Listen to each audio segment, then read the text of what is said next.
Okay, this might run a little bit over, but hey. The psychology of Batman. Ah, crud. What? What's the matter? I wanted to have him say I'm Batman. Oh well. You can hear the Hans Zimmer score in the background. Batman stands for absolute order. Law may be open to interpretation, but Batman's brand of justice is not. It is almost purely black and white. And as we've all seen in the Batman movies, he will pretty much do anything he wants to get the information. He will essentially do a Jack Bauer interrogation if he wants to. But he only has one rule: not killing. He does not trust himself when it comes to killing, because then, well, what's to stop him from becoming just like the villains he fights?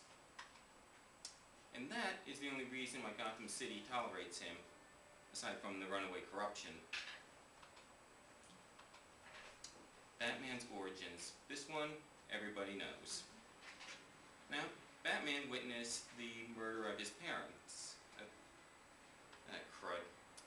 Oh well. Now, children tend to personalize deaths, and they like to, well, they blame themselves, especially when there's the death of a parent. And in the movie Batman Begins, you could say that Batman's panic attack really did cause their death, because he just couldn't take watching the bats in the opera anymore. Batman's real-world diagnosis. Batman most definitely is a level 1 post-traumatic stress disorder case, and that is witnessing a traumatic event. The second level is having a traumatic event, and the third and worse is being raped. Now, PTSD is not a psychological disorder. It is caused by adrenaline and cortisone inhibiting the neurogenesis, the repair, of the hippocampus and the temporal lobe system. It essentially chews up the part of your brain that helps you store memories, and this, as a direct result, causes the brain to get stuck in a loop, and you relive the trauma over and over again. Now, if I had my way, Batman would have gotten a head injury while his parents were being killed. I'm thinking that Joe Chill might have smacked him in the head, or he hit his head while running away. This would cause damage to the temporal lobe, and as a direct result, give him temporal lobe epilepsy. And he would have seizures that are essentially localized. Stop me if anybody has any questions. This is pretty heavy in jargon. Now, what really makes temporal lobe epilepsy and having cross-wiring in there is that is where every single function of your brain has to pass through, and if you have damage done to it, you will have all sorts of problems, from memory, personality, psychological, you name it, you'll have it.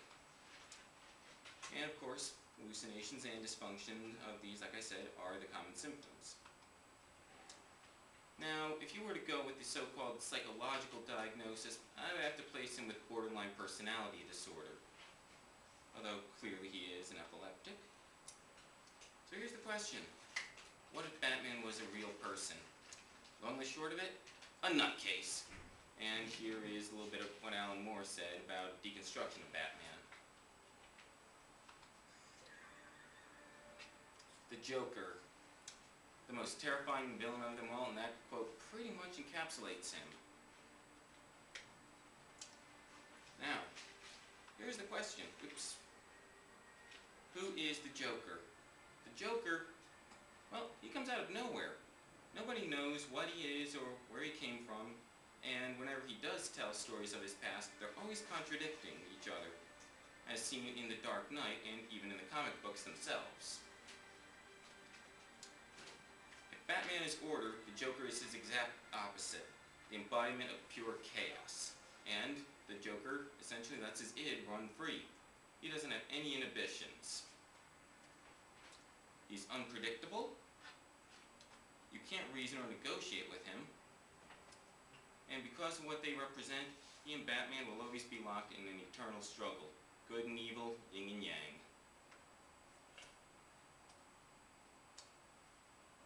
The Joker in The Dark Knight is essentially a homicidal maniac who is stripped down of all of these gags from previous versions, Jack Nicholson may have been your funny but homicidal uncle. The Caesar, I forget what his other name is, what his last name is, Romero, was a campy version, was a merry prankster. And Mark Hamill's version from Batman the Animated Series tended to balance that. There's a good reason why we fans hear his voice when we read the comic. Now, the Joker, as seen in The Dark Knight, he's able to make plans in the short term, but he doesn't really have a goal in mind. All he wants to do is cause chaos and bring Batman down to his own level. And, as we see in The Dark Knight, he derives pleasure from causing pain and suffering, and he even derives some pleasure from his own when Batman is slamming him against the table. Now, what would the Joker's real-world diagnosis be? Dyke Davidson Moissan hemihypoplasia. Now, I will explain this a little bit further. Realistically, the right side of his skull would be smaller, and that would compress his brain, as you can see in this animated GIF of the Heath Ledger Joker. So, having his skull compressed, it would push against his frontal lobes and his temporal lobes, and it would cause epilepsy. What would happen is that his executive functions would not be functioning. He would have inhibited planning skills. Really, he doesn't plan much. Negative affect, delusions, odd speech patterns, and a whole bunch of other things. And Heath Ledger Joker displays pretty much all of these, and a few others. Now, if we were to go again with the psychological diagnosis, it would be sociopathic personality disorder. In fact, in the comics, that is his diagnosis.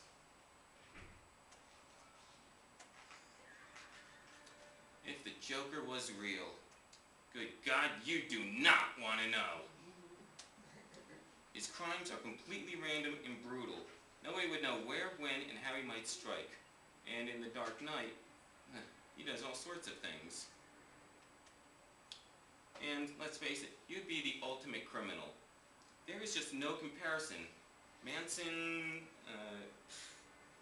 looks like a babysitter, and pretty much any other villain, and pretty much any other guy you can think of, that's not going to compare to him. And there you have the psychology of Batman and the Joker.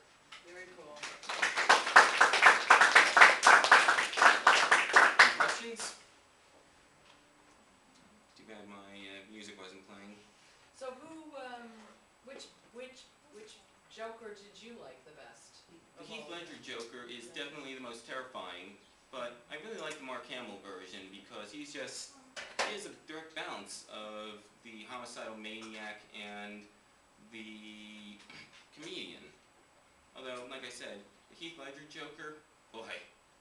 No, he's very scary. He's a lot more realistic, though. He did really good playing that part.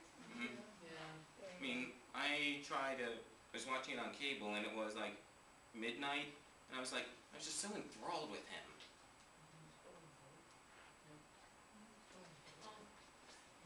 Carla has a question. No, I just have to say that your music was playing. It was just really well. Yeah, I know. Did anybody hear